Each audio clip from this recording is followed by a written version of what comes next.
শুধুমাত্র ইটের গাঁথুনি দিয়ে এত সুন্দর নকশা করে দৃষ্টিনন্দন মসজিদ নির্মাণ করা যায়, এটি না দেখলে হয়তো অনুমান করা সম্ভব হতো না। আমরা আজকে এমন একটি প্লেসে রয়েছি যেখানে রয়েছে এই যুগে নির্মিত সবথেকে দৃষ্টিনন্দন একটি মসজিদ এবং একই স্থানে রয়েছে স্কুল, কলেজ, মাদ্রাসা সহ বেশ কয়েকটি শিক্ষা প্রতিষ্ঠান। সবকিছু মিলিয়ে এই প্লেসটা কতটা নান্দনিক সম্পূর্ণ ভিডিও আপনি না দেখলে অনুমান করতে পারবেন না। আসসালামু আলাইকুম। গ্রাম বাংলার রূপ ও বৈচিত্র্য ফেসবুক পেজ ও ইউটিউব চ্যানেলের আরও একটি নতুন ভিডিওতে আপনাকে স্বাগতম। এই যে আমার পিছনে দেখতে পাচ্ছেন, এটি বাংলাদেশের সবথেকে নান্দনিক একটি মসজিদ। কেন এই মসজিদটিকে নান্দনিক মসজিদ বললাম, সম্পূর্ণ চিত্রটা আপনারা দেখলে বুঝতে পারবেন। তার আগে আমি আপনাদেরকে জানিয়ে রাখি, এটি হচ্ছে লক্ষ্মীপুর জেলার পোড়াগাছা ইউনিয়নের শেখের কেল্লা এলাকা বলা হয় এই এলাকাটাকে। এটি হচ্ছে আসসালাম মসজিদ। শুধু আসসালাম মসজিদ বললে ভুল হবে, এটি সম্পূর্ণটাই একটি কমপ্লেক্স। পাশে রয়েছে মাদ্রাসা, কলেজ। সম্পূর্ণ এরিয়াটা দেখলে আপনারা বুঝতে পারবেন আসলে কেন বললাম এটি একটি নান্দনিক প্লেস। তো আমরা সম্পূর্ণটা দেখবো এবং আপনাদেরকে দেখাবো এবং এর সম্পর্কে বিস্তারিত জানানোর চেষ্টা করবো। চলুন আমরা সর্বপ্রথম মসজিদের ভিতরটা দেখে আসি। ভিতরের নান্দনিকতা কতটা দৃষ্টিনন্দন সেটি আপনাদেরকে দেখানোর চেষ্টা করবো। আসুন। এর আগে হয়তো অনেকের ভিডিও দেখছেন এই মসজিদ নিয়ে, অনেকে বলেছে হয়তো এই মসজিদের দরজা নেই। না, দরজা দুইটা আছে। একটা আছে পূর্বমুখী একদম দক্ষিণ কোণে, আরেকটা রয়েছে পূর্বমুখী একদম উত্তর কোণে। তো আমরা পূর্বমুখী দক্ষিণ কোণের দরজা দিয়ে প্রবেশ করতেছি। শুরুতে এদিকে যদি আমি দেখাই আপনাদেরকে, এদিকটা হচ্ছে যে দোতলায় যাবার যে সিঁড়িটা রয়েছে সেই সিঁড়ি। তো আমরা সেদিকে একটু পরে যাচ্ছি। আগে এই দিকটা আপনাদেরকে দেখাই। যদি এদিকে দেখাই, সুন্দর করে কার্পেটিং করা হয়েছে। ভিতরে এই পর্যন্ত যতটুকু দেখা যাচ্ছে নান্দনিকভাবে সাজানো হয়েছে। এটা কিন্তু আবার 3 ভাগে এই মসজিদটি করা হয়েছে, যদিও একই মসজিদ। এই যে দেখতে পাচ্ছেন এখানে পানির ফোয়ারা করা হয়েছে যাতে করে মসজিদের ভিতরের অংশটা শীতল থাকে। আর অনেকে বলে যে জানালা নেই, কোনো রকম লাইটের ব্যবস্থা নেই। জানালা না থাকলেও এই যে দেখতে পাচ্ছেন ইটের কোপে কোপে ছোটো ছোটো স্টিলের নেট দিয়ে আলো প্রবেশ করার মতন ব্যবস্থা করা হয়েছে।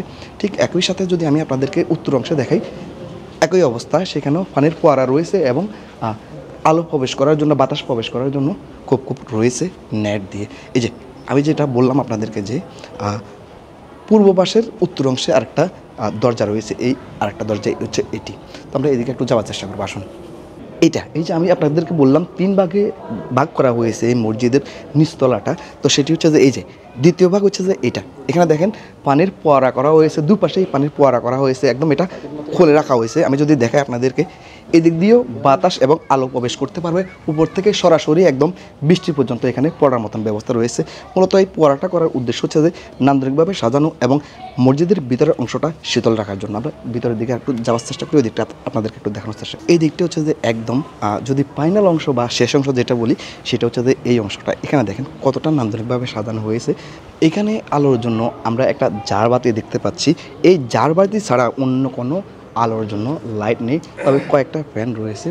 ওইদিকে আপনারা দেখতে পাচ্ছেন ইটের মাধ্যমে যে গ্যাপ রয়েছে, গ্যাপের মাধ্যমে আপনার স্টিলের নেট দেওয়া হয়েছে। মূলত এই দিক দিয়ে আলো এবং বাতাস প্রবেশ করে মসজিদের ভিতরে, যার জন্য এখানে বাড়তি আলোর জন্য কোনো লাইটিং ব্যবস্থা করা হয়নি এবং শীতল করার জন্য এসির ব্যবস্থা করা হয়নি। এমনিতে ভিতরটা শীতল। এখানে দেখেন পানির ফোয়ারা করা হয়েছে উত্তর এবং দক্ষিণ পাশে, 2 পাশে পানির ফোয়ারা করা হয়েছে যাতে করে আপনার মসজিদের ভিতরের অংশটা শীতল থাকে। এই হচ্ছে ইমাম সাহেবের সেই মেম্বার। এখানে বসে ইমাম সাহেব খুতবা দেন এবং এদিকে দাঁড়িয়ে নামাজ পড়ান। এটা কত নান্দনিকভাবে তৈরি করা হয়েছে দেখেন। আমি যদি এদিকে দেখাই, আর একটা ডিজিটাল ঘড়ি আপনারা অনেক রকম দেখেছেন। এখানে দেখেন এই ঘড়িটা আমার কাছে ভীষণ ভালো লেগেছে একদম। তো যাই হোক, আমাদের নিচের অংশ দেখা হলো। এবার আমরা দোতলায় গিয়ে একটু দেখানোর চেষ্টা করবো আপনাদেরকে। এদিকে চিত্রটা আসুন। এই যে সিঁড়ি দেখতে পাচ্ছেন, তো আমরা এই মুহূর্তে রয়েছি দোতলায়। এদিকে যদি আমি আপনাদেরকে দেখাই, এদিকে যদিও অতটা নিচে যেমনটা অনেক কিছু আমরা দেখতে পেয়েছি অতটা না থাকলেও এখানে একটা জিনিস স্পষ্ট যে এই যে দেখেন এদিক দিয়ে একদম সূর্যের আলো, জাস্ট গ্লাসটা রয়েছে, এই গ্লাসের ভিতর দিয়ে সূর্যের আলোটা সুন্দরভাবে এখানে প্রবেশ করে এবং এই দিক থেকে একদম নিচে প্রবেশ করে। এই যে আমি আপনাদেরকে তখন বলছিলাম যে কোনো জানালা নেই, ঠিক আছে, কিন্তু ওই যে ইট আর সিমেন্ট বালি দিয়ে যেই নকশাটা করা হয়েছে, এখানে খোপ রাখা হয়েছে, অর্থাৎ গ্যাপ রাখা হয়েছে। এই গ্যাপে আপনার স্টিলের যেই জালিটা রয়েছে, নেট রয়েছে, সেটা দিয়ে দেওয়া হয়েছে যাতে করে বাতাস এবং আলোটা ঠিকভাবে প্রবেশ করতে পারে মসজিদের ভিতরে। তো যাই হোক, আমাদের মসজিদের ভিতরের অংশ সম্পূর্ণটা আপনাদেরকে ঘুরে দেখানোর চেষ্টা করেছি, আর কোনো কিছু বাকি নেই আমার মতে। তো চলুন আমরা ওইদিকে শিক্ষা প্রতিষ্ঠানগুলো দেখে আসি এবং পুরো এরিয়াটার নান্দনিকতাটা আপনাদেরকে দেখানোর চেষ্টা করি। চলুন। এই প্লেসটির নান্দনিকতা দেশের মধ্যে এত বেশি ছড়িয়েছে, তাই তো দূর দূরান্ত থেকে এই প্লেসটি দেখার জন্য মানুষ আসে। আমরা এমনই কিছু দর্শনার্থীর সাথে কথা বলবো, ওনাদের কাছ থেকে জানার চেষ্টা করব কোথা থেকে এসেছেন এবং এই প্লেসটি কেমন দেখেছেন। ভাইয়ের নামটা যদি একটু বলেন। আমার নাম মোহাম্মদ ইলিয়াস। আমরা এসেছি চট্টগ্রামের মিরসরাই থেকে। কতজন এসেছেন? আমরা আসছি 5 জন আসছি। কি দেখলেন এখানে এসে?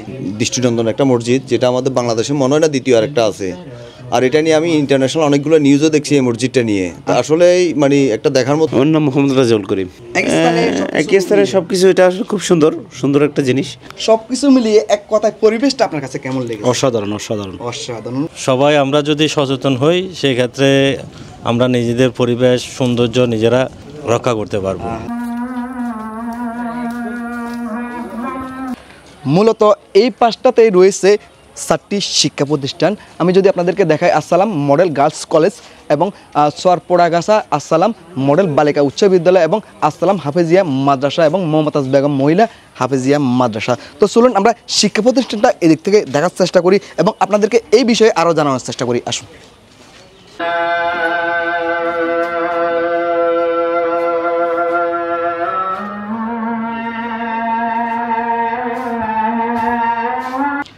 মসজিদের একদম দক্ষিণ পাশে শিক্ষা প্রতিষ্ঠানগুলো যেটা আমরা দেখিয়েছি আপনাদেরকে, এটা হচ্ছে যে পাশে এই যে পূর্ব পাশে যেটি রয়েছে এটি হচ্ছে যে মূলত স্কুল এবং দক্ষিণ পাশের এটি হচ্ছে যে কলেজ এবং এই পাশে একদম পশ্চিম পাশে যেটি সেটি হচ্ছে যে হাফেজিয়া মাদ্রাসা। আমরা আরও কিছু দর্শনার্থীকে পেয়েছি, তাদের কাছ থেকে একটু জানার চেষ্টা করব, তাদের পরিচয়টা একটু জানার চেষ্টা করবো। আপনার নামটা যদি একটু বলেন। জি, আমার নাম মোহাম্মদ আপন। আপনি কি এখানে স্থানীয়? জি, আমরা এখানের স্থানীয়। আচ্ছা, আপনাদের এই যে এলাকাটা এত সুন্দর একটা মসজিদ এবং শিক্ষা প্রতিষ্ঠান সবকিছু মিলিয়ে যদি সংক্ষেপে কিছু বলেন। আমি বলতে চাইতেছি এখানে মানে অনেক সুন্দর একটা জায়গায় পরিবেশ, এখানে মানুষের দূর দূরান্ত থেকে ঘুরতে আসলে দেখলে অনেক ভালো লাগবে ওদের। জি ইনশাল্লাহ, এটা আমাদের এলাকার ভিতরে খুবই নান্দনিক প্রতিষ্ঠান। এখানে সবাই ঘুরতে আসে, কেউ না আসলে এখানে বুঝতে পারবে না যে আসলে কতটা সুন্দর। আমার নাম মোহাম্মদ মুনির। আচ্ছা, আপনারা কি প্রায় সময় এখানে আসেন? জি, আমরা প্রায় সময় এখানে আসি।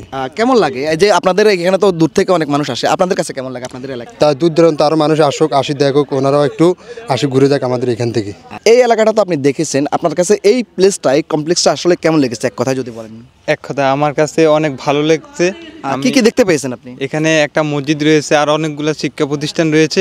আপনারা যদি নিজের চোখে যদি না দেখেন বিশ্বাস করতে পারবেন না। ধন্যবাদ ভাইকে। আসলে আমরা স্থানীয়দের কাছ থেকে যেমনটা জানতে পারলাম যে এত সুন্দর একটা নান্দনিক প্লেস তৈরি হওয়ার পরে স্থানীয় মানুষও খুবই খুশি এবং আনন্দিত এবং দূর থেকে যারা এইটা দেখতে আসছে, অর্থাৎ দর্শনার্থীর কথা বলছি, দর্শনার্থীরাও কিন্তু খুশি রয়েছে। একই সাথে এখানে মসজিদ এবং অনেকগুলা শিক্ষা প্রতিষ্ঠান, সম্পূর্ণ এরিয়াটায় আপনার পার্কের মতো সাজানো গোছানো। এক কথায় বলতে গেলে বাংলাদেশের মধ্যে সম্ভবত এটি সর্বপ্রথম এরকম একটা কমপ্লেক্স, যেটাতে মাদ্রাসা রয়েছে, অ্যারাবিক বেশ কয়েকটি শিক্ষা প্রতিষ্ঠান রয়েছে। যাই হোক, আসসালাম কমপ্লেক্স নিয়ে আমাদের আজকের ভিডিওটি ছিল এই পর্যন্ত। ভিডিওটি কেমন লেগেছে অবশ্যই কমেন্ট করে জানাবেন আপনি কোথা থেকে দেখছেন। ভালো লাগলে আমাদের সাথে যুক্ত হতে গ্রাম বাংলার রূপ ও বৈচিত্র্য ফেসবুক পেজটি ফলো করে দিন। আর যদি এই ভিডিওটি ইউটিউব চ্যানেল থেকে দেখে থাকেন অবশ্যই আমাদের ইউটিউব চ্যানেলটি সাবস্ক্রাইব করে পাশে থাকা বেল আইকনটি বাজিয়ে দেবেন। আমরা সবসময় গ্রাম বাংলার রূপ ও বৈচিত্র্য নিয়ে এমন সুন্দর সুন্দর প্রামাণ্য ভিডিও ধারণ করে থাকি এবং আপনাদের মাঝে তুলে ধরার চেষ্টা করি। গ্রাম বাংলার রূপ ও বৈচিত্র্য, সুস্থ বিনোদন ও ঐতিহ্যের ধারাবাহিকতায় আমাদের পথ চলা। আজকের মতো যাচ্ছি, দেখা হবে অন্য কোনো দিন, অন্য কোনো স্থানে, কথা হবে অন্য কোনো বিষয়ে। ততদিন পর্যন্ত সকলে ভালো থাকুন, সুস্থ থাকুন।